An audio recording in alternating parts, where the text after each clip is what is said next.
ಶಿವನೇ. Power TV ವಿಶೇಷ ಕಾರ್ಯಕ್ರಮಕ್ಕೆ ಸ್ವಾಗತ. ನಾನು ದೀಪಿಕಾ. ಕಲ್ಟ್ ಸಿನಿಮಾ ಸಾಕಷ್ಟು ವಿಚಾರಗಳಿಗೆ ಸುದ್ದಿ ಮಾಡ್ತಾ ಇದೆ. ಈಗಾಗಲೇ ರಾಜ್ಯದ ಮೂಲೆ ಮೂಲೆಯಲ್ಲಿ ಪ್ರಚಾರವನ್ನ ನಡೆಸಿರುವಂತಹ ಚಿತ್ರತಂಡ ಸದ್ಯಕ್ಕೆ ಪವರ್ ಟಿವಿ ಜೊತೆ ಜಾಯಿನ್ ಆಗಿದೆ. ಚಿತ್ರದ ಬಗ್ಗೆ ಒಂದಿಷ್ಟು ಕ್ಯೂರಿಯಾಸಿಟಿ ನಮ್ಮಲ್ಲಿದೆ. ಆ ಕ್ಯೂರಿಯಾಸಿಟಿ ಪ್ರಶ್ನೆಗಳಿಗೆ ಯಾವ ಥರ ಉತ್ತರಿಸ್ತಾರೆ ಅನ್ನೋದನ್ನ ಕಾದ್ ನೋಡೋಣ. ಮೊದಲಿಗೆ ಚಿತ್ರದ ನಾಯಕ ಜಾಯ್ದ್ ಅವರು ನಮ್ಮ ಜೊತೆಗಿದ್ದಾರೆ. Hi sir, welcome to the show. Thank you ma'am. ಇನ್ನು ಚಿತ್ರದ ನಾಯಕಿ ಮಲೈಕಾ ಅವರು ಕೂಡ ನಮ್ಮ ಜೊತೆಗಿದ್ದಾರೆ. Hi Malaika, welcome to the show. Thank you ma'am. ಎಷ್ಟು ಖುಷಿ ಇದೆ ಅಂತ? ತುಂಬ ಖುಷಿ ಇದೆ ಮ್ಯಾಮ್. ಏನಕ್ಕಂದರೆ ಎಲ್ಲ ಕಡೆ ಓಡಾಡ್ಕೊಂಡು ಬಂದಿದ್ದೀವಲ್ಲ, ಸೊ ಅಲ್ಲಿ ಎಲ್ಲರೂ ನಮಗೆ ಒಂದು ಪಾಸಿಟಿವ್ ಆಗಿ ರೆಸ್ಪಾನ್ಸ್ ಕೊಟ್ಟು ಒಂದು ಹುಮ್ಮಸ್ ಕೊಟ್ಟು ಕಳ್ಸವ್ರೆ. ತಲೆಗೆಡ್ಸ್ಕೊಂಬಿಡಿ, ಹೋಗಿ ಸಿನಿಮಾ ಹಿಟ್ ಆಗುತ್ತೆ, ನಾವೆಲ್ಲ ಇದ್ದೀವಿ ಅಂಥೇಳಿ. ಸೊ ಅದೊಂದು ಕಾನ್ಫಿಡೆನ್ಸ್ ನಮ್ಮ ಎಲ್ಲ ಇಡೀ ತಂಡಕ್ಕೂ ಇದೆ. ಜಾಯ್ದ್ ಅವರಿಗೆ ಸಿನಿಮಾ ಕಥೆಯ ಜೊತೆಗೆ ಸಿನಿಮಾದ ಹಾಡುಗಳನ್ನ ಹೆಂಗಿರಬೇಕು ಅನ್ನೋದನ್ನ ಒಂದು ಜಡ್ಜ್ ಮಾಡೋ ಕೆಪಾಸಿಟಿ ಜಾಸ್ತಿ ಇದೆ ಅನ್ಸುತ್ತೆ.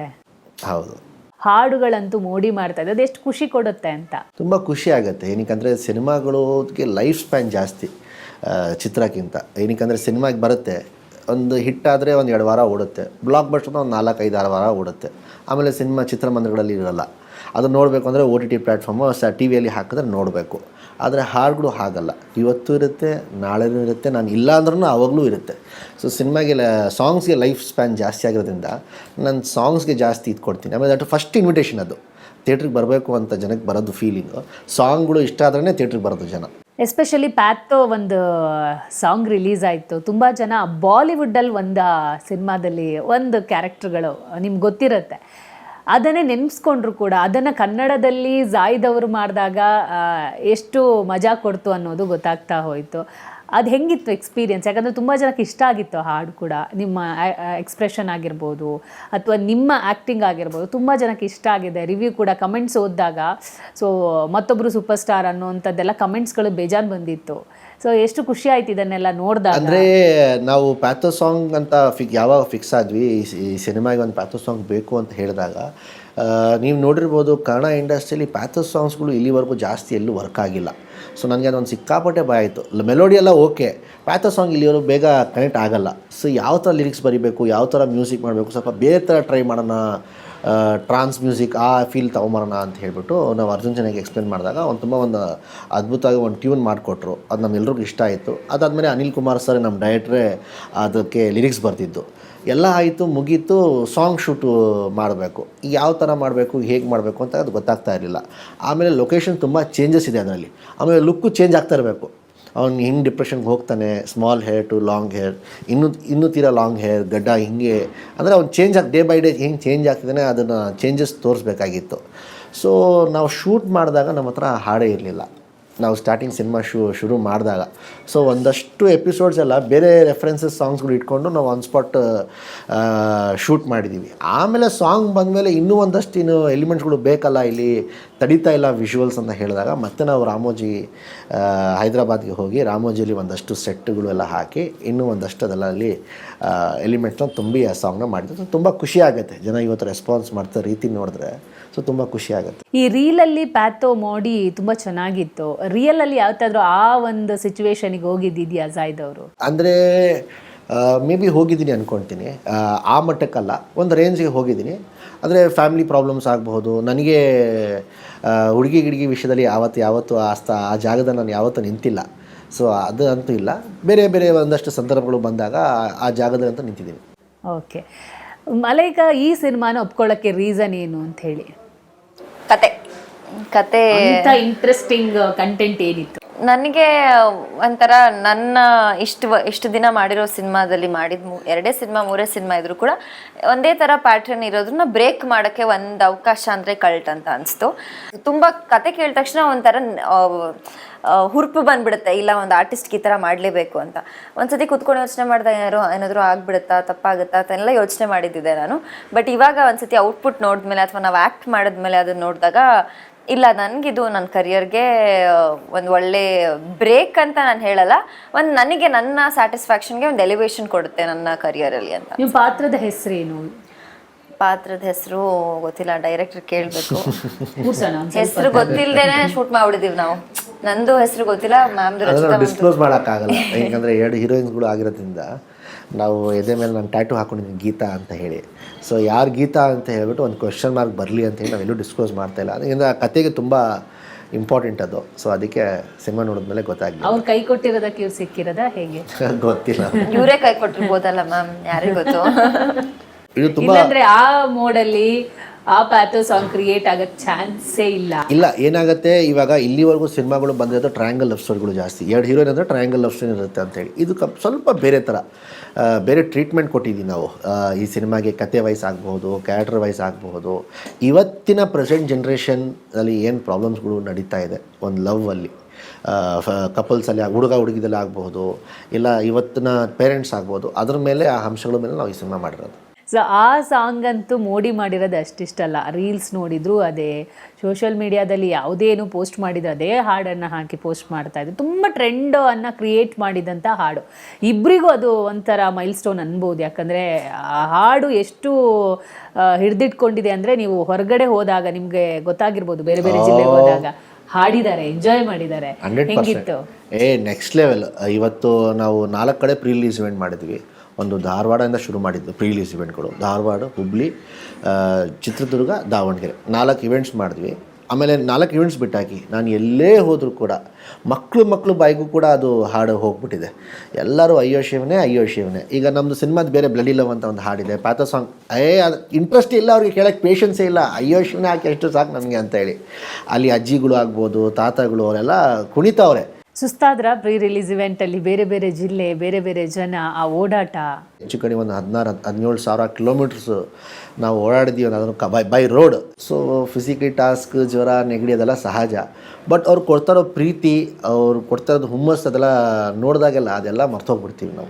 ಒಂದು ಸಲ ಮಲೈಕಾ ಜೊತೆ ಹೋಗ್ತೀರಾ, ಒಂದು ಸಲ ರಚಿತಾ ರಾಮ್ ಅವ್ರ ಜೊತೆ ಹೋಗ್ತೀರಾ. ಚೆನ್ನಾಗಿ ಕನ್ಫ್ಯೂಷನ್ ಮಾಡಿ ಬಂದಿರಾ. ಆಲ್ಮೋಸ್ಟ್ ನಾನು ಈ ಟೂರ್ ಶುರು ಮಾಡಿದ್ದು ನಾನು ಒಬ್ಬನೇ. ಒಂದು 8-10 ದಿನ ಆದಮೇಲೆ ಇವ್ರು ಜಾಯ್ನ್ ಆದರು. ಆಲ್ಮೋಸ್ಟ್ ನಾನು ಇದೀನಿ ಆಯ್ತಾ ಜೊತೆಗೆ, ಏನು ಅವರೊಬ್ಬರೇ ಎಲ್ಲ ಬಿಟ್ರೆ ನಾನು ಕಂಪ್ಲೀಟ್ ಆಗಿದ್ದೀನಿ. ಅದಾದಮೇಲೆ ಇವ್ರು ಜಾಯ್ನ್ ಆದರು. ಅದಾದಮೇಲೆ ಸ್ವಲ್ಪ ದಿನಗಳು ಬಿಟ್ಕೊಂಡು ರಚಿತಾ ಅವರು ಜಾಯ್ನ್ ಆದರು. ಸೊ ಹಂಗೆ. ಹೆಂಗಿತ್ತು ರೆಸ್ಪಾನ್ಸ್ ನಿಮಗೆ? ಅದೊಂಥರ ಏನಂದರೆ ಆ ಎಕ್ಸ್ಪೀರಿಯನ್ಸ್ ಮಾಡೋದೇ ಖುಷಿ.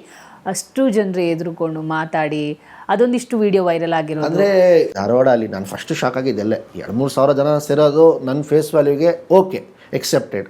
ಬಟ್ 45,000, 50,000, 55,000 ಜನ ಸೇರ್ತಾರಂದರೆ ಅದು ಆಟ ಅಲ್ಲ. ಅದು ದೊಡ್ಡ ದೊಡ್ಡ ಸ್ಟಾರ್ಗಳು, ದೊಡ್ಡ ದೊಡ್ಡ ನಟಗಳಿಗೆ ಸೇರೋ ಅಂತ ಇದು ಅದು. ಸೊ ನನಗೆ ಅದು ಸೇರಿದಾಗ ನನಗೆ ಫಸ್ಟ್ ಟೈಮ್ ನಾನು ಸ್ಟೇಜಲ್ಲಿ ನರ್ವಸ್ ಆಗಿದ್ದು ಕೂಡ ಅವ್ರಿಗೆ ಯಾವ ಥರ ಧನ್ಯವಾದಗಳು ಸಲ್ಲಿಸಬೇಕು ಅಂತ ನನಗೆ ಅರ್ಥ ಆಗಿಲ್ಲ. ಅದೇ ಟೈಮಿಗೆ ನಾನು ಫಸ್ಟ್ ಟೈಮು ನಾನು ಶೂ ಬಿಚ್ಚಿ ಉತ್ತರ ಕರ್ನಾಟಕ ಜನಕ್ಕೆ ನಾನು ಧನ್ಯವಾದಗಳು ಸಲ್ಲಿಸಿದ್ದು. ಒಂದು ಕಂಪ್ಲೇಂಟ್ಸ್ ಇರುತ್ತೆ ಅವತ್ತು ಹೆಣ್ಮಕ್ಳಿಗೆ, ಪಾಪ ನಮ್ಮ ಮಾಸು ಕಲ್ಟು ಸಿನಿಮಾ ಅಂದಾಗ ಹೆಸರಿಗೆ ಕಲ್ಟಿದೆ, ಇನ್ನು ಎಲಿಮೆಂಟ್ಸ್ ಜಾಸ್ತಿ ಇರ್ಬೋದು, ಸ್ಪೇಸ್ ಇರುತ್ತಾ ಇಲ್ವಾ ಅನ್ನೊಂದು ಭಯ ಇದ್ದೇ ಇರುತ್ತೆ. ಆ ಭಯ ಇತ್ತ ಅಥವಾ ಸ್ಪೇಸ್ ಕೊಟ್ಟಿದ್ದಾರಾ? ಇಲ್ಲೇ ಇದ್ದಾರೆ ಹೀರೋ. ಸ್ಪೇಸ್ ಇರ್ತಿಲ್ಲ ಅಂದ್ರೆ ಸಿನಿಮಾನೇ ಮಾಡ್ತಿರ್ಲಿಲ್ಲೇನೋ ನಾನು. ಸ್ಪೇಸ್ ಇರೋದಕ್ಕೆ ಖಂಡಿತ ಸಿನಿಮಾ ಮಾಡಿರೋದು. ಆ ಸ್ಪೇಸ್ನ ನನಗಷ್ಟೇ ಅಲ್ಲ, ಪಾಪ ರಚಿತಾ ಮ್ಯಾಮ್ಗೆ ಎಷ್ಟು ಸ್ಪೇಸ್ ಕೊಟ್ಟಿದ್ದಾರೆ ಅಷ್ಟೇ ನನಗೂ ಸ್ಪೇಸ್ ಕೊಟ್ಟಿದ್ದಾರೆ. ಇವಾಗ ಅವರು ಸ್ಟಾರ್ ಅಂದ ತಕ್ಷಣ ಅವ್ರಿಗೆ ಜಾಸ್ತಿ ಅಥವಾ ನನಗೆ ಕಮ್ಮಿ ಮಾಡಿರೋದು ಎಲ್ಲೂ ನಾನು ನೋಡಿಲ್ಲ, ಇಲ್ಲಿವರೆಗೂ ಅಂತೂ ಡೆಫಿನೆಟ್ಲಿ ನೋಡಿಲ್ಲ. ಸೊ ನನ್ಗೆ ಆ ಥರ ಬಯಾಸ್ಡ್ ಫೀಲಿಂಗ್ ಎಲ್ಲೂ ಬರಲಿಲ್ಲ. ಇವರಿಂದ ಆದರೂ ಇರ್ಬೋದು, ಡೈರೆಕ್ಟರ್ ಸರಿಂದ ಆದರೂ ಇರ್ಬೋದು. ನಿಮ್ಮ ಪಾತ್ರ ಏನು ಹೇಳಲೇ ಇಲ್ಲ, ಇಲ್ಲಿ ತನಕ ಎಲ್ಲ ಮಾತಾಡಿದ್ವಿ. ನನ್ನ ಪಾತ್ರ ಹೆಸರು ಬಂದ್ಬಿಟ್ಟು ಮಾಧವ ಅಂತ ಹೇಳಿ. ಒಂದೇ ಕ್ಯಾರೆಕ್ಟರ್ದು 3 ಡಿಫ್ರೆಂಟ್ ಶೇಡ್ ಆಗಿದೆ. ಸೊ ಅದಕ್ಕೆ ನಾವು ಏನು ಮಾಡಿದ್ದೀವಿ, ಲುಕ್ಸ್ನ ಡಿವೈಡ್ ಮಾಡಿದ್ದೀವಿ. ಒಂದು ಲಾಂಗ್ ಹೇರ್, ಒಂದು ಮೀಡಿಯಮ್ ಲಾಂಗ್ ಹೇರ್, ಒಂದು ಶಾರ್ಟ್ ಹೇರ್. ಅದಕ್ಕೆ ಕಾಸ್ಟ್ಯೂಮ್ಸು ಬೇರೆ ಬೇರೆದು, ಆ್ಯಕ್ಟಿಂಗು 3 ಶೇಡ್ಸು ಬೇರೆ ಬೇರೆದು, ಬಾಡಿ ಲ್ಯಾಂಗ್ವೇಜ್ ಬೇರೆ ಬೇರೆದು, ವಾಯ್ಸ್ ಬೇರೆ ಬೇರೆದು. ಅಂದರೆ ಬೇರೆ ವ್ಯಕ್ತಿಗಳು ಥರ ಪೋರ್ಟ್ರೇ ಆಗಬೇಕು ಅವನು. ಸೊ ಆ ಥರ ನಾವು ಮಾಡಿದ್ದೀವಿ ಈ ಸಿನಿಮಾದಲ್ಲಿ. ಹೆಂಗೆ ಆ್ಯಕ್ಟಿಂಗ್ ಅಂದರೆ ಭಯ ಇತ್ತಾ? ಯಾಕಂದರೆ 2 ಸಿನಿಮಾ ಆದಮೇಲೆ 3ನೇ ಸಿನಿಮಾ ಅಂದಾಗ ತುಂಬ ಡೈಲಾಗ್ಸ್ ಇರ್ತಿತ್ತು. ನನಗೆ ಇವಾಗ ಇಂಟರ್ವ್ಯೂಲ್ ಬ್ಲಾಗ್ ತೊಗೊಂಡ್ರೆ ತುಂಬ ಮಾತುಗಳಿತ್ತು. ಅದನ್ನು ತುಂಬ ಒಂದು 3-4 ಪೇಜಸ್ ಬರೀ ನಾನು ಒಬ್ಬಳೇ ಹೇಳ್ಕೊಳ್ಳೋದು, ಅವ್ರು ಬರೀ ರಿಯಾಕ್ಷನ್ಸ್ ಇರೋದು. ಆ ಥರ ಇರುವಾಗ ನಾವು ತುಂಬ ಸರಿ ಕೇಳ್ತಿದ್ವಿ, ಹೇಳಿ ನಮಗೆ ಕೊಡಿ ಡೈಲಾಗ್ಸ್ ಕೊಡಿ. ಯಾಕಂದರೆ ಅವರು ನಮ್ಮ ಅನಿಲ್ ಸರ್ ಸ್ವಲ್ಪ ಸ್ಪಾಟಲ್ಲೂ ಕರೆಕ್ಷನ್ ಮಾಡ್ತಾರೆ, ಇದು ಈ ಥರ ಬೇಡ ಅಂತ. ಸೊ ನನ್ನಲ್ಲಿ ನೋಡಿದ್ದು, ನನ್ನಲ್ಲಿ ಏನು ಕ್ವಾಲಿಟೀಸ್ ಇದೆ ಅವರಲ್ಲೂ ಅದೇ ಇತ್ತು. ಬಟ್ ಫಸ್ಟಿಗೆ ನನಗೆ ಅವ್ರ ಜೊತೆ ಆ್ಯಕ್ಟ್ ಮಾಡೋಕ್ಕೆ ಏನೂ ಇಷ್ಟ ಇರಲಿಲ್ಲ. ಅಂದರೆ ಪೊಲಿಟಿಕಲ್ ಬ್ಯಾಕ್ಗ್ರೌಂಡ್ ಏನು ರಿಯಾಕ್ಟ್ ಮಾಡ್ತಿರೋದಕ್ಕೆ ಗೊತ್ತು ಅವ್ರಿಗದು. ರೂಢಿ ಅವರು ನನ್ನ ರಿಜೆಕ್ಟ್ ಮಾಡಿದ್ರು, ಅದು ಬೇರೆ ವಿಷಯ. ಫಸ್ಟ್ ಸರ್ ಅನಿಲ್ ಸರ್ ನಮ್ಮ ಮಲೈಕನ ಹಾಕೋಣ, ಚೆನ್ನಾಗಿ ಮಾಡ್ತಾಳೆ ಹುಡುಗಿ, ನಾನು ಉಪಾಧ್ಯಕ್ಷದಲ್ಲಿ ನೋಡಿದ್ದೀನಿ. ಬೇಡ ಸರ್ ತುಂಬ ಆಟಿಟ್ಯೂಡ್ ಅಂತೆ, ಬೇಡ ನನಗೆ ಆಗಲ್ಲ ಸಿನಿಮಾದಲ್ಲಿ ಈಗ ಆಟಿಟ್ಯೂಡ್ ತೋರಿಸ್ಕೊಂಡು ಮಾಡ್ಕೊಂಡ್ರೆ ನನಗೆ ಸಿನಿಮಾ ಮಾಡೋಕ್ಕಾಗಲ್ಲ ಅಂತ ಅಂದಿದ್ದು ಅವರು ಕೂಡ ಆಯಿತು. ಸೊ ನನಗೆ ಅವ್ರಿಗೆ ಹೇಗಿತ್ತು ನನಗೂ ಹಾಗೇ ಇತ್ತು, ಅದರಲ್ಲಿ ಏನು ಬೇರೆ ಆ್ಯಟಿಟ್ಯೂಡ್ ಲುಕ್ ಕೊಡಬೇಡ ನೀನು, ಆ್ಯಟಿಟ್ಯೂಡ್ ಅಂತ ನನಗಿರಲಿಲ್ಲ. ಏನಕ್ಕಪ್ಪ ದೊಡ್ಡವರಲ್ವ ಅವ್ರು, ಎಷ್ಟೇ ಆಗಲಿ ನಾವು ಇವಾಗ ತಾನೇ ಇಂಡಸ್ಟ್ರಿಯಲ್ಲಿ ಇರೋರು ಅಂತ ಇತ್ತು. But is a beautiful performer, ಒಳ್ಳೆ ಮನುಷ್ಯ, ಅವ್ರಿಗೆ ಎಷ್ಟೇ ಸುಖ ಸಂಪತ್ತಿದ್ರು is very down to earth. ಈಗ ಸಿನಿಮಾ ಎಲ್ಲ ಮುಗ್ದಿದೆ, ನಿಮಗೆ ಒಂದು ಸೀನ್ ತುಂಬಾ ಕಾಡುತ್ತೆ ಈ ಸಿನಿಮಾದಲ್ಲಿ ಅಥವಾ ಇಷ್ಟ ಆಗುತ್ತೆ ಜನಗಳಿಗೆ ಅಂದ್ರೆ ಯಾವುದು? ನಮ್ಮಿಬ್ಬರ ಲವ್ ಎಪಿಸೋಡ್ ಸೀನ್ಸ್ ಎಲ್ಲ ನನಗೆ ಇಷ್ಟ ಆಗುತ್ತೆ. ಹಳ್ಳಿ ಬ್ಯಾಕ್ ಡ್ರಾಪ್ ತುಂಬಾ ಲಂಗ ದಾವಣಿಯಲ್ಲಿ ಅಥವಾ ಅವರು ಕ್ಯೂಟ್ ಇನ್ನೋಸೆಂಟ್ ಬಾಯ್ ಲುಕ್ ಏನಿದೆ ಅಲ್ಲ, ಅದು ಜನಕ್ಕೆ ಸಖತ್ ಇಷ್ಟ ಆಗುತ್ತೆ ಅಂತ ನನ್ಗನ್ಸುತ್ತೆ. ನೀವು ರಾಕಿಂಗ್ ಸ್ಟಾರ್ ಯಶ್ ಅವರ ಕಟ್ಟ ಅಭಿಮಾನಿ ಅಲ್ವಾ, ಸೊ ಅದಕ್ಕೋಸ್ಕರ ಕಲ್ಟ್ ಅಭಿಮಾನಿ ಹೇಳ್ಬೇಕು. ಕಲ್ಟ್ ಅಭಿಮಾನಿ, ಎರಡು ಬರಲಿ ಅದು. ಟಾಕ್ಸಿಕ್ ನ ಕಲ್ಟ್ ಅಭಿಮಾನಿ ಅಲ್ವಾ ನೀವು? ಸೊ ಏನ್ ಹೇಳ್ತೀರಿ? ಈಗ ಟೀಸರ್ ಒಂದು ಗ್ಲಿಮ್ಸ್ ಬಿಟ್ಟಿದ್ದಾರೆ, ಒಂದು ಸ್ಟೇಜ್ ಅಲ್ಲಿ ಹೇಳಿದ್ರು the world is my territory ಅಂತ, ಹಿಸ್ ಪ್ರೂವಿಂಗ್ ಇಟ್, ಅಷ್ಟೇ ಹೇಳ್ಬೋದು ನಾನು. ಅವ್ರ ರೆಕಾರ್ಡ್ನ ಯಾರು ಬ್ರೇಕ್ ಮಾಡೋಕ್ಕಾಗಲ್ಲ, ಅವ್ರ ರೆಕಾರ್ಡ್ ಅವರೇ ಬ್ರೇಕ್ ಮಾಡ್ತಾ ಇದ್ದಾರೆ. ಆ ರೆಕಾರ್ಡ್ನ ಇನ್ನೊಂದು ಸಿನಿಮಾ ಮೇಲೆ ಬ್ರೇಕ್ ಮಾಡ್ತಾರೆ ಅಂತ ನಾನು ಹೇಳಕ್ ಇಷ್ಟಪಡ್ತೀನಿ. ನೀವು ಡೆವಿಲ್ ಸಿನಿಮಾ ನೋಡಿದ್ರಾ? ಖಂಡಿತ ನೋಡಿದೆ. ಎಷ್ಟು ಇಷ್ಟ ಆಯ್ತು ನಿಮಗೆ? ತುಂಬಾ ಇಷ್ಟ ಆಯ್ತು. ಫಸ್ಟ್ ಡೇ ನೋಡಿದೆ ನಾನು. ಕಲ್ಟ್ ರಿಲೀಸ್ ಆಗೋ ಸಂದರ್ಭದಲ್ಲಿ ದರ್ಶನ್ ಅವ್ರು ಇರ್ತಿದ್ರೆ ಎಷ್ಟು ಖುಷಿ ಪಡ್ತಾ ಇದ್ರು, ಯಾವ ರೀತಿ ಸಪೋರ್ಟಿವ್ ಆಗಿ ನಿಲ್ತಿದ್ರು ನಿಮಗೆ ಅಂತ? ಯಾವ ರೀತಿಯಾಗಿ ಸಪೋರ್ಟಿವ್ ಆಗಿ ನಿಲ್ಲಲ್ಲ ಅಂತ ಅದನ್ನು ಕೇಳಿ, ಅವರೇ ಇನಿಷಿಯೇಟ್ ತೊಗೊಂಡು ಅವರೇ ಮುಂದೆ ನಿಂತು ಖಂಡಿತ ಪ್ರಮೋಷನ್ ಆಗಿರಬಹುದು, ಇಲ್ಲ ಬೇರೆ ಬಿಸ್ನೆಸ್ ಆಸ್ಪೆಕ್ಟ್ಸ್ ಆಗಿರ್ಬೋದು, ಎಲ್ಲರೂ ಕೂಡ ಅವ್ರ ಪಾಪ ನಿಂತು ಮಾಡೋರು. ಅದಂತೂ ನನಗೆ ಅವ್ರ ಮೇಲೆ ಅಷ್ಟೊಂದು ನಂಬಿಕೆ ಇದೆ. ಏನಕ್ಕೆ ಫಸ್ಟ್ ಸಿನಿಮಾಗೇ ಇಷ್ಟು ಮಾಡ್ದಂತೆ ನಾನು ಎರಡನೇ ಸಿನಿಮಾ ಅವ್ರು ಮಾಡಲ್ವಾ, ಸೊ ನಾನು ತುಂಬ ಮಿಸ್ ಮಾಡ್ಕೊಳ್ತೀನಿ, ಅವ್ರು ಇರ್ತಿದ್ರೆ ಚೆನ್ನಾಗಿರ್ತಿತ್ತು ಅಂತ ಹೇಳಿ. ರಿಲೀಸ್ ಆಗ್ತಾ ಇದೆ Jan 23, 2 ಸಿನಿಮಾ ಬರ್ತಾ ಇದೆ ಒಟ್ಟೊಟ್ಟಿಗೆ. ಒಂದು ನಿಮ್ಗೆ ಗೊತ್ತಿದ್ದಂಗೆ ಲ್ಯಾಂಡ್ ಲಾರ್ಡ್ ಬರ್ತಾ ಇದೆ, ಇನ್ನೊಂದು ನಿಮ್ಮ ಸಿನಿಮಾ. ಎರಡು ನಮ್ಮ ಸಿನಿಮಾ ಅಂತ ಒಪ್ಕೊಂಡು ಸಿನಿಮಾನ ನೋಡಿ, ಯಾವುದೇ ಬೇರೆ ಭಾಷೆ ಸಿನಿಮಾ ಇದ್ರೂ ನೋಡಿ, ಆಮೇಲೆ ನೋಡಿ, ಮೊದಲು ನಮಗೆ ಪ್ರಾಮುಖ್ಯತೆ ಕೊಡಿ ಅಂತ ಕೇಳ್ಕೊತೀನಿ.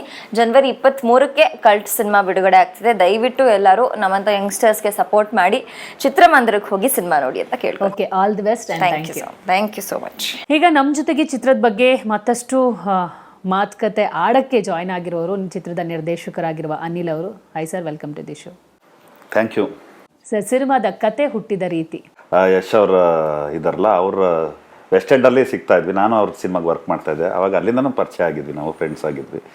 ಸೊ ಹಾಗಾಗಿ ಈ ಥರ ಒಂದು ಸಿನಿಮಾ ಮಾಡೋಣ ನೆಕ್ಸ್ಟ್ ಅಂತ ಬಂದಾಗ, ಅದಕ್ಕೆ ಬನಾರಸ್ ಕೂಡ ಹೋಗಿ ನೋಡಿದ್ದೆ ನಾನು, ಸೆಲೆಬ್ರಿಟಿ ಶೋನಲ್ಲಿ ನನಗೆ ಕರೆದಿದ್ರು. ಸೊ ಒಳ್ಳೆ ಪೊಟೆನ್ಷಿಯಲ್ ಇರೋ ವ್ಯಕ್ತಿ ಅಂತ ಅಂದ್ಕೊಂಡಿದ್ದೆ, ಬಟ್ ಇವ್ರಿಗೆ ಸಿನಿಮಾ ಮಾಡ್ತೀನಿ ಅಂತ ಐಡಿಯಾ ಇರಲ್ಲ. ಸೊ ಅವ್ರು ಅಪ್ರೋಚ್ ಮಾಡಿದಾಗ ಅನ್ನಿಸ್ತು, ಇಷ್ಟು ಪೊಟೆನ್ಷಿಯಲ್ ಇರೋ ವ್ಯಕ್ತಿಗೆ ನಾನು ನೆಕ್ಸ್ಟ್ ಲೆವೆಲ್ಗೆ ಸ್ಕ್ರಿಪ್ಟ್ ಬರಿಬೇಕು ಅಂತ. ಆಮೇಲೆ ಅವರು ಇರೋ ಪ್ಯಾಷನ್, ಆ ಪ್ಯಾಷನ್ ಈ ಥರದೊಂದು ಸ್ಕ್ರೀನ್ ಪ್ಲೇ ಮಾಡೋದಕ್ಕೆ ನನಗೆ ಹೆಲ್ಪ್ ಆಯ್ತು ಅಷ್ಟೇ. ಕಲ್ಟ್ ಯಾವ ಥರ ಸಿನಿಮಾ ಸರ್? ಕಲ್ಟ್ ಅಂದರೆ ಮಾಸ್ ಅಂತ ನಾವು ಕನ್ಸಿಡರ್ ಮಾಡ್ಕೊಂಡಿದ್ದೀವಿ. ಕಲ್ಟ್ ಅನ್ನೋದು ಮಾಸ್ ಅಲ್ಲ, ಮತ್ತೇನು ಸರ್? ಕಲ್ಟಿಸಮ್. ಮಾಸ್ ಅಂದ್ರೆ ಏನಾಗುತ್ತೆ, heavy action movie, bloodshed, raw feel ಹೊರಟಾಗುತ್ತೆ, ಆಮೇಲೆ ಹೆವಿ ಮಾಸ್ ಡೈಲಾಗ್ಸ್ ಆ ಥರ ಹೊರಟಾಗುತ್ತೆ. ಇದು ಆ ಥರ ಅಲ್ಲ, ಕಂಪ್ಲೀಟ್ ಲವ್ ಸ್ಟೋರಿಲಿ ಅವನು ಎಷ್ಟು ಆರೋಗ್ಯಂಟ್ ಆಗಿರ್ತಾನೆ. ಆಮೇಲೆ ಹೀರೋಯಿನ್ ಆಗಲಿ ಎಲ್ಲ ಪಾತ್ರಗಳು, ಏನು ರಚಿತಾ ರಾಮ್ ಅವ್ರು ಮಾಡಿದ್ದಾರೆ, ಮಲಾಯ್ಕಾ ಮಾಡಿದ್ದಾರೆ, ಎಲ್ರಿಗೂ 2 ಶೇಡ್ಸ್ ಇದೆ, ಇವ್ರಿಗೆ 3 ಶೇಡ್ಸ್ ಇದೆ. ಎಲ್ಲ ಪಾತ್ರಗಳು ಯಾವ್ಯಾವ ಶೇಡಲ್ಲಿ ಅಭಿನಯಿಸ್ತಾರೆ, ಯಾವ್ಯಾವ ರೀತಿ ಹೋಗುತ್ತೆ, ಎಲ್ಲದರೊಳಗೂ ಒಂದು ಕಲ್ಟಿಸಮ್ ಇರುತ್ತೆ. ಅಂದರೆ ನಾನು ಸಾಫ್ಟ್ ನೇಚರ್, ಬಟ್ ಒಂದ್ಸಲ ಏನೋ ಡಿಸ್ಟರ್ಬ್ ಆದಾಗ ಆ ಡಿಸ್ಟರ್ಬ್ನ ಯಾವ ರೀತಿ ರಿಸೀವ್ ಮಾಡ್ಕೊತೀವಿ, ಯಾವ ರೀತಿ ಫೇಸ್ ಮಾಡ್ತೀವಿ. ಈಗಿನ ಜನ್ರೇಷನ್ ಅವರು, ಈಗ ಒಂದು ನಿಮಗೆ ಮೋಲ್ಡ್ ಆಗಿದ್ರೆ, ಒಂದು ಪ್ರಬುದ್ಧತೆ ಬಂದಿದ್ರೆ, ಒಂದು ಏಜ್ ಆಗಿದ್ರೆ, ಎಕ್ಸ್ಪೀರಿಯನ್ಸ್ ಆದರೆ ಅದನ್ನು ನೀವು ಹ್ಯಾಂಡಲ್ ಮಾಡ್ತೀರ. ಸೊ ಯಂಗ್ ಜನ್ರೇಷನ್ ಅವರು ಹ್ಯಾಂಡಲ್ ಮಾಡೋಕ್ಕಾಗಲ್ಲ. ಸೊ ಅದು ಹ್ಯಾಂಡಲ್ ಮಾಡ್ದಿಲ್ದಾಗ ಯಾವ ರೀತಿ ಬಿಹೇವ್ ಮಾಡ್ತಾರೆ. ಇವಾಗಿನ ಯಂಗ್ ಜನ್ರೇಷನ್ಗೆ ಪೇಷನ್ಸ್ ಕಮ್ಮಿ. ಸೊ ಅವಾಗ ಯಾವ ರೀತಿ ಇರುತ್ತೆ, ಅವ್ರ ರಿಯಾಕ್ಷನ್ ಯಾವ ರೀತಿ ಇರುತ್ತೆ ಒಂದು ಡಿಸ್ಟರ್ಬ್ ಆದರೆ. ಸೊ ಅದು ಕಲ್ಟಿಸಮ್.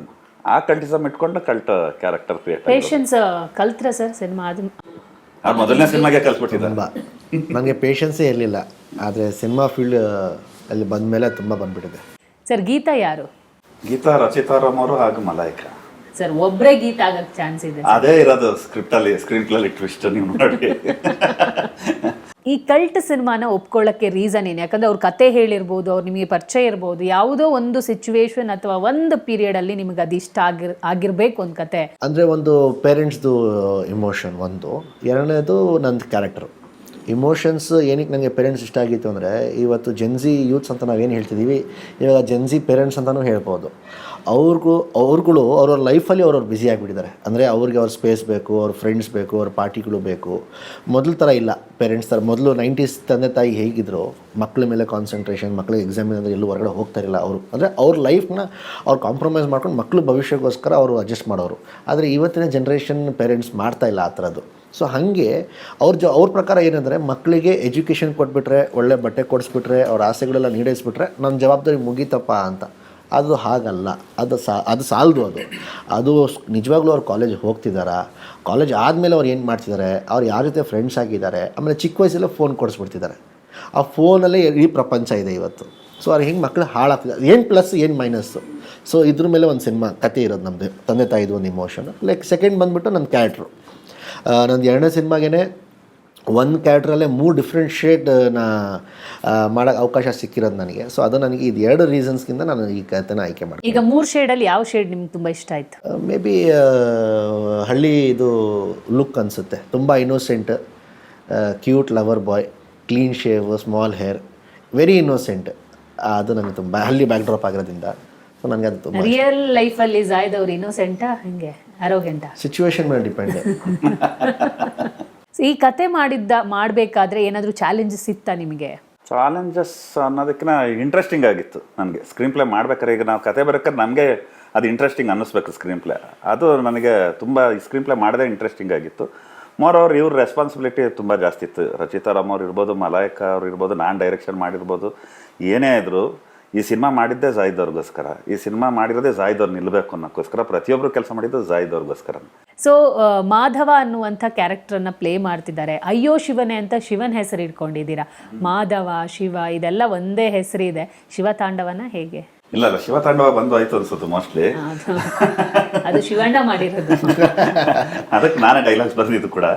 ಸೊ ಇದು ಆ ಥರ ಅಲ್ಲ. ಇದು ಮಾಧವ ಅಂದರೆ ನಾಮ ಹಲವು ಅಂತಾರಲ್ಲ, ದೇವರೊಬ್ಬ ನಾಮ ಹಲವು ಅಂತ ಹೇಳ್ತಾರೆ ಅಷ್ಟೇ. ದೇವರು ಒಬ್ಬನೇ ಎಲ್ಲ, ಅಲ್ಲ ಏಸು ಶಿವ ಎಲ್ಲ ಒಂದೇನೆ.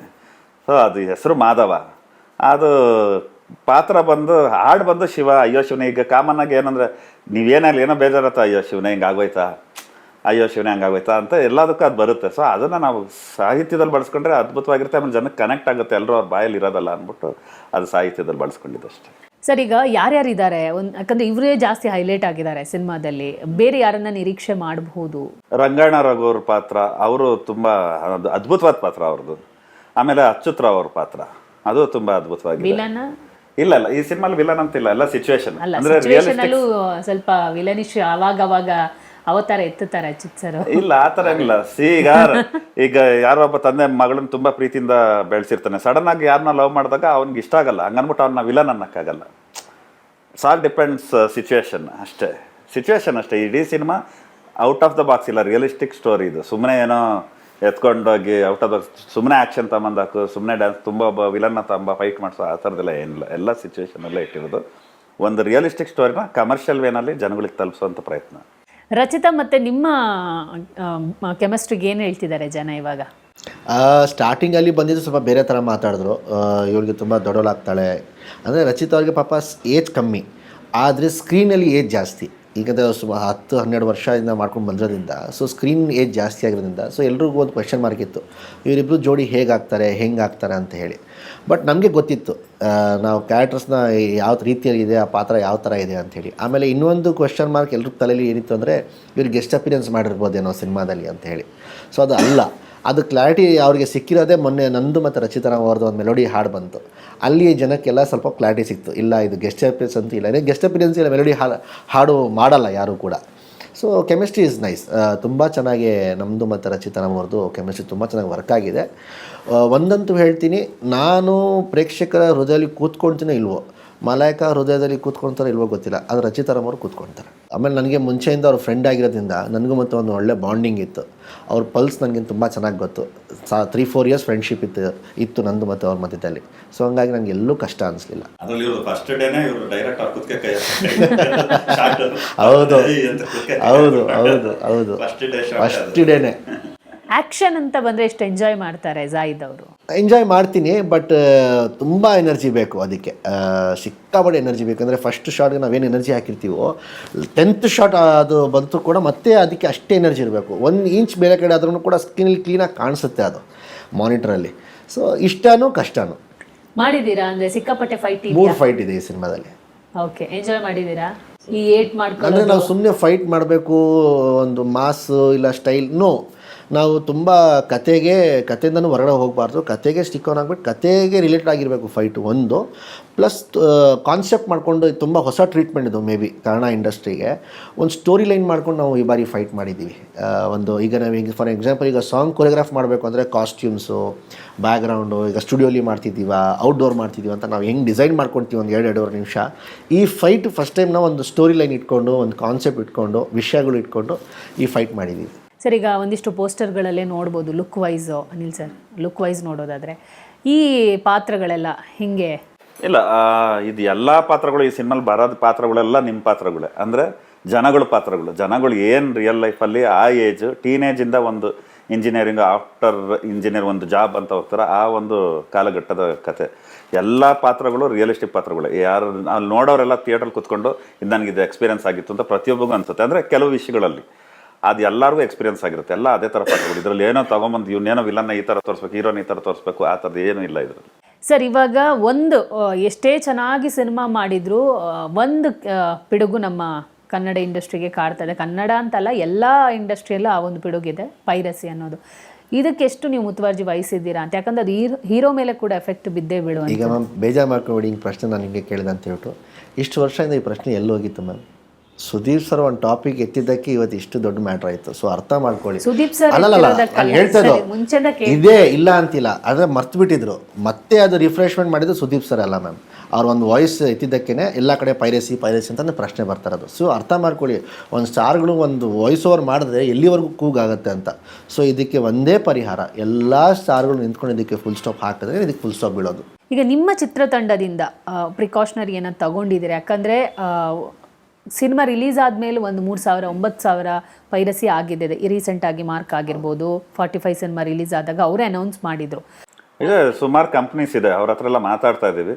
ಸೊ ಅವರೆಲ್ಲ ಏನಂದ್ರೆ ಅದು ಲಿಂಕ್ ಬಂದ ತಕ್ಷಣ ಅವ್ರಿಗೆ ಫಾರ್ವರ್ಡ್ ಮಾಡಿದ ತಕ್ಷಣ ಅವ್ರು ಬ್ಲಾಕ್ ಮಾಡ್ತಾ ಬರ್ತಾರೆ. ಆದ್ರೆ ಅವ್ರಿಗಿನ್ನ ತುಂಬಾ ಸ್ಪೀಡ್ ಇದ್ದಾರೆ ಹ್ಯಾಕರ್ಸ್. ಪೈರಸಿ ಮಾಡೋರು ಈ ಕಂಪ್ನಿಗಿನ್ನ ತುಂಬಾ ಸ್ಪೀಡ್ ಇದ್ದಾರೆ. ಅವ್ರು ಆಲ್ರೆಡಿ ಡೌನ್ಲೋಡ್ ಮಾಡ್ಬಿಟ್ಟಿರ್ತಾರೆ. ಇವ್ರು ಆ ಲಿಂಕ್ನ ಬ್ಲಾಕ್ ಮಾಡ್ಬೋದು ಅಷ್ಟೇ. ಅಷ್ಟರೊಳಗೆ ಎಷ್ಟೋ ಜನ ಡೌನ್ಲೋಡ್ ಆಗಿರುತ್ತೆ. ಎಷ್ಟೋ ಕಡೆ ನಾವೇ ನೋಡ್ತೀವಿ, ನಮ್ಮ ಕಣ್ಮುಂದೆ ನೋಡ್ತೀವಿ, ನಮ್ಮ ಗ್ರೂಪಲ್ಲೇ ಕೆಲವ್ರು ಹಾಕ್ಬಿಟ್ಟಿರ್ತಾರೆ. ಆಮೇಲೆ ಇವ್ರು ಸಿನಿಮಾ ಡೈರೆಕ್ಟರ್ ಅವ್ರು ಇದು ಅಂತ ಡಿಲೀಟ್ ಮಾಡ್ತಾರೆ. ನಾವು ಬೈತಾ ಇರ್ತೀವಿ, ಏನಪ್ಪ ಹಿಂಗೆ ಮಾಡ್ತಾರೆ. ಯಾಕಂದರೆ ಒಂದು ಸಿನಿಮಾ ಇವತ್ತಿರೋ ಇಂಡಸ್ಟ್ರಿ ಪರಿಸ್ಥಿತಿಗೆ ಸಿನಿಮಾ ಮಾಡೋದು, ಈಗ ಕಲಾವಿದ್ರ ಜೀವನ ಇದೆ. ಇವತ್ತು ಕುತ್ಕೊಂಡು ಜಾಯ್ದವ್ರು ಮಾತಾಡ್ತಿರ್ಬೋದು, ನಾನು ಮಾತಾಡ್ತಿರ್ಬೋದು, ನಮ್ಮ ಹೀರೋಯಿನ್ ಮಾತಾಡ್ತಿರ್ಬೋದು. ಅದು ಇದನ್ನ ಬಿಟ್ಟು 105 ಜನ ಕೆಲಸ ಮಾಡ್ತಾರೆ ಅಂದರೆ 105 ಜನಕ್ಕೆ ಮಿನಿಮಮ್ 4 ಜನ ಮನೆಗೆ ಅನ್ಕೊಂಡ್ರೆ ಎಷ್ಟು ಜನ ಇದ್ದಾರೆ? ಎಲ್ಲರೂ ಫ್ಯಾಮಿಲಿ ಇರುತ್ತೆ. ಅದು ನಾನು ರಿಕ್ವೆಸ್ಟ್ ಮಾಡ್ಕೊತೀನಿ ಪೈರಸಿ ಮಾಡೋರಿಗೆ, ದಯವಿಟ್ಟು ಅದು ಮಾಡಬೇಡಿ. ಅದರಿಂದ ನಿಮಗೂ ಏನೂ ಸಿಗಲ್ಲ, ಆದರೆ ನಮಗೆ ತುಂಬ ನಷ್ಟ ಆಗುತ್ತೆ. ಪ್ರೊಡ್ಯೂಸರ್ ಕೋಟಿಗಳೇ ದುಡ್ಡು ಹಾಕಿರ್ತಾರೆ. ಈಗ ನೋಡಿ 45 ಪ್ರೊಡ್ಯೂಸರ್ ಪಾಪ ಎಲ್ಲ ಕೂತ್ಕೊಂಡ್ರು ಪಾಪ ಅದ್ರ ಬಗ್ಗೆ ಬೇಜಾರು ಮಾಡ್ತಾರೆ. ಅಷ್ಟು ದೊಡ್ಡ ಕನಸು ಕಂಡುಕೊಂಡು ಅಷ್ಟು ದೊಡ್ಡ ಸಿನಿಮಾ ಮಾಡಿ ಆ ಥರ ಅನ್ಯಾಯ ಆಗಬಾರ್ದು. ಅದನ್ನು ನಾವು ರಿಕ್ವೆಸ್ಟ್ ಮಾಡ್ಕೋಬೋದು ಅಷ್ಟೇ, ದಯವಿಟ್ಟು ಈ ಥರ ಮಾಡಬೇಡ್ರಪ್ಪ ಯಾರು ಯೂತ್ಸು ಅಂತ. ಮತ್ತು ಕೆಲವು ಕಡೆ ಒಂದು ಮಾತು ಬರ್ತಾ ಇದೆ, ಇಂಡಸ್ಟ್ರಿಯವರೇ ಇದನ್ನು ಮಾಡ್ತಾ ಇದ್ದಾರೆ, ಒಂದಿಷ್ಟು ಇದಕ್ಕೆ ಶಾಮೀಲಾಗಿದೆ. ಅಂದರೆ ಥಿಯೇಟರ್ಸ್ಗಳು ಭಾಗಿಯಾಗಿದೆ, ಕೈ ಜೋಡಿಸಿದೆ ಅಂತ ಒಂದಿಷ್ಟು ಮಾತು ಬರ್ತಾ ಇದೆ. ಒಬ್ಬ ನಿರ್ದೇಶಕನಾಗಿ ಇದಕ್ಕೆ ನೀವೇನು ಹೇಳ್ತೀರಾ ಅಂತ? ಥಿಯೇಟರ್ಸ್ ಅವ್ರದ್ದು ಇರ್ಬೋದು ಮ್ಯಾಮ್. ಸಾರಿ, ನಾನು ಇವ್ರು ಕೇಳಿದ ಪ್ರಶ್ನೆ. ಥಿಯೇಟರ್ಸ್ ಅವ್ರದ್ದು ಇರ್ಬೋದು ಮ್ಯಾಮ್, ಇಂಡಸ್ಟ್ರಿ ಅವ್ರದ್ದು ಯಾರ್ದು ಕೈವಾಡ ಇರಲ್ಲ. ಈಗಂದರೆ ಅವ್ರಿಗೆ ಆ ನೋವು ಗೊತ್ತಿರುತ್ತೆ. ಏನಂದರೆ ಸಿನಿಮಾನೇ ನಂಬ್ಕೊಂಡು ಬದುಕಿರೋರು. ಸರ್, ಕಲ್ಟ್ ಸಿನಿಮಾದ ಅಥವಾ ಟೈಟಲ್ ಕೆಳಗಡೆ ಒಂದು ರೆಡ್ಡಲ್ಲೇ ಬ್ಲಡಿ ಲವ್ ಅಂತ ಇದೆ. ಯಾರಿಗೆ ಸರ್ ಇದು? ಬ್ಲಡಿ ಲವ್ಗೆ ಲವ್ಗೆ ಅದು ಲವ್ ಇಸ್ ಬ್ಲಡಿ ಲವ್ ಕೆಲವ್ರಿಗೆ. ಅದು ನಾವು ಒಂದು ಇದನ್ನು ಹಾಕಿದ್ದೀವಿ ನಾವು, in love there is happiness, in sadness, in bloody love there is only madness ಅಂತ ಹೇಳಿ. ಸಾಕಷ್ಟು ಕನಸುಗಳನ್ನು ಇಟ್ಕೊಂಡು ನೀವು ಸಿನಿಮಾ ಇಂಡಸ್ಟ್ರಿಗೆ ಬಂದವರು, ಮನೆಯಲ್ಲಿ ನಿಮಗೆ ಪರ್ಮಿಷನ್ ಇಲ್ಲ ಅಂದರೆ ಅದನ್ನು ಅಪೋಸ್ ಮಾಡ್ಕೊಂಡು ಬಂದು ಸಿನಿಮಾ ಇಂಡಸ್ಟ್ರಿಯಲ್ಲಿ ನಾನು ಸಾಧನೆ ಮಾಡಬೇಕು ಅಂತ ಬಂದವರು. ಈ ಸಿನಿಮಾದ ಮೇಲೆ ಎಷ್ಟು ನಿರೀಕ್ಷೆ ಇದೆ? ರಾಜಕೀಯ ರಂಗದಲ್ಲಿ ಏನಾದರೂ ಹೋಗ್ಬೇಕನ್ನೋ ಕನಸಿದೆಯಾ? ಮತ್ತೆ ನಾನು ರಾಜಕೀಯ ಕಡೆ ಹೋಗಬೇಕು ಅಂದರೆ ಈ ಫೀಲ್ಡ್ ನಾನು ಏನಕ್ಕೆ ಆಯ್ಕೆ ಮಾಡ್ಕೊಳ್ಬೇಕು? ಅದು ಬೇರೆಯವ್ರಿಗೆ ಓಕೆ, ಈ ಫೀಲ್ಡಿಗೆ ಬಂದು ಫೇಸ್ ವ್ಯಾಲ್ಯೂ ಮಾಡಿಕೊಂಡು ರಾಜಕೀಯ ಕಡೆ ಹೋದರೆ ವೋಟ್ಸ್ಗೆ ಸ್ವಲ್ಪ ಬೆನಿಫಿಟ್ ಆಗುತ್ತೆ ಅಂಥೇಳಿ. ಬಟ್ ನನಗೆ ಇದು ನೆಸೆಸಿಟಿ ಇಲ್ಲ. ಏನಕ್ಕೆ ನಮ್ಮ ತಂದೆಗೆ ಬ್ರ್ಯಾಂಡಿಗೆ, ಅವ್ರಿಗಿರೋ ಅಭಿಮಾನಕ್ಕೆ, ಅವ್ರು ಮಾಡೋದು ಪುಣ್ಯ ಕೆಲಸಗಳಿಗೆ ಇಡೀ ಕರ್ನಾಟಕಕ್ಕೆ ಗೊತ್ತು. ನಾನು ಎಲ್ಲಿಂದ ನಿಂತ್ಕೊಂಡ್ರು ಕೂಡ ನಾನು ಗೆಲ್ಕೊಂಡು ಬರ್ತೀನಿ. ನಮ್ಮ ತಂದೆ ಒಂದು ಹೆಸರಿಂದ ನನಗೆ ಸಿನಿಮಾ ಫೀಲ್ಡ್ ಪ್ಲ್ಯಾಟ್ಫಾರ್ಮೇ ಬೇಕಾಗಿ ಇರಲಿಲ್ಲ. ಓಕೆ, ಫೈನಲಿ ಸಿನಿಮಾ 23ಕ್ಕೆ ಬರ್ತಾ ಇದೆ. ಜಾನು, ಏನು ಹೇಳಕ್ಕೆ ಇಷ್ಟಪಡ್ತೀರಾ? ಯಾವ ಥರ ಇನ್ವೈಟ್ ಮಾಡ್ತೀರಾ ಅಂತ? ಕೆಲವು ಸಲ ಒಳ್ಳೆ ಸಿನಿಮಾ, ಕನ್ನಡ ಸಿನಿಮಾ ನೋಡೋಣ ಅಂತ ಬರ್ತಾರೆ. ಆದರೆ ಬಂದರೆ ಹೊರಗಡೆ ಏನು ಕ್ರೇಜ್ ಕ್ರಿಯೇಟರ್, ಒಳಗಡೆ ವಿಷಯ ಇರಲ್ಲ. ಅವರು ಒಳ್ಳೆ ಕಂಟೆಂಟ್ ಬಂದರೆ ನೋಡಬೇಕು. ಆ ಒಳ್ಳೆ ಕಂಟೆಂಟ್ ಏನು ಹೊರಗಡೆ ನೋಡಿದೆ, ಇದ್ರ ಬಗ್ಗೆ ನಿಮಗೆ ಏನು ಒಂದು ಕ್ರೇಜ್ ಅಥವಾ ಎಕ್ಸ್ಪೆಕ್ಟೇಷನ್ ಇದೆ, ಖಂಡಿತವಾಗ್ಲೂ ಅದನ್ನು ರೀಚ್ ಮಾಡೋದಿಲ್ಲ. ಅದಕ್ಕಿಂತ ಬೆಸ್ಟ್ ಒಂದು ಫೀಲ್ ಮಾಡಿಸ್ತೀವಿ, ಖುಷಿ ಪಡ್ತೀರಾ, ಅದ್ಭುತವಾಗಿ ಎಂಟರ್ಟೈನ್ ಮಾಡ್ತೀವಿ, ಒಂದು ಒಳ್ಳೆ ಮೆಸೇಜ್ ಕೂಡ ಹೇಳ್ತೀವಿ. ಹಾಗಾಗಿ ನೀವೆಲ್ಲರೂ ಸಿನಿಮಾ ನೋಡಲೇಬೇಕಿದು. ಆಮೇಲೆ ಜಾಹಿದ್ಗೋಸ್ಕರ ಎಲ್ಲರೂ ಸಿನಿಮಾ ನೋಡಲೇಬೇಕು. ಜನವರಿ 23ಗೆ ನನ್ನ ಕಲ್ಟ್ ಸಿನಿಮಾ ಬಿಡುಗಡೆ ಆಗ್ತಿದೆ. ದಯವಿಟ್ಟು ನಿಮ್ಮ ಕುಟುಂಬ ಸಮೇತ ಥಿಯೇಟ್ರಿಗೆ ಬಂದು ಈ ಸಿನಿಮಾನ ನೋಡಿ ಯಶಸ್ವಿ ಮಾಡಿ ಅಂತ ಕೇಳ್ಕೊಳ್ತೀನಿ. ಅದ್ರ ಜೊತೆಯಲ್ಲಿ ನಾವೆಲ್ಲ ತುಂಬ ಚಿಕ್ಕ ಕಲಾವಿದರು ಈಗ ಬೆಳೀತಾ ಇದ್ದೀವಿ, ನಿಮ್ಮ ಆಶೀರ್ವಾದ ನಮ್ಮ ಮೇಲೆ ಇರಬೇಕು ಅಂತ ಕೇಳ್ಕೊಳ್ತೀನಿ. ಸಿನಿಮಾ ದೊಡ್ಡ ಮಟ್ಟಿಗೆ ಯಶಸ್ಸಾಗಲಿ. ಮತ್ತೊಮ್ಮೆ 100 days ಅಲ್ಲೋ 25 days ಸಕ್ಸಸ್ ಮೀಟಲ್ಲಿ ಕೂತ್ಕೊಂಡು ಮಾತಾಡೋಣ. ಈಗ 100 days ಇಲ್ಲ, 100 crores 25 crores ಹಂಗಾಗ್ಲಿ ಸರ್. ಆ ನಿರೀಕ್ಷೆ ನಿಮ್ದೇನು ಕನಸಿದೆ ಆದಷ್ಟು ಬೇಗ ಬಾಕ್ಸ್ ಆಫೀಸ್ ಧೂಳೆ ಬಿಸ್ಲಿ ಅನ್ನೋದೇ ನಮ್ಮ ಪವರ್ ಟಿವಿ ಆಶಯ. ನೋಡಿದ್ರಲ್ಲ ವೀಕ್ಷಕರೇ, ಬ್ಲಡಿ ಲವ್ ಅನ್ನೋದರ ಮೂಲಕ ಕಲ್ಟ್ ಸಿನಿಮಾ ಇದೆ ಜನವರಿ 23ಕ್ಕೆ ರಾಜ್ಯಾದ್ಯಂತ ಬಿಡುಗಡೆ ಆಗ್ತಾ ಇದೆ. ಪ್ರತಿಯೊಬ್ಬರು ಥಿಯೇಟರ್ಗೆ ಬಂದು ಸಿನಿಮಾವನ್ನ ನೋಡಿ ಎಂಜಾಯ್ ಮಾಡಿ. ಇದೇ ಇವತ್ತಿನ ವಿಶೇಷ. ನೋಡ್ತಾ ಇರಿ ಪವರ್ ಟಿವಿ, ಇದು ನಿಮ್ಮ ಶಕ್ತಿ.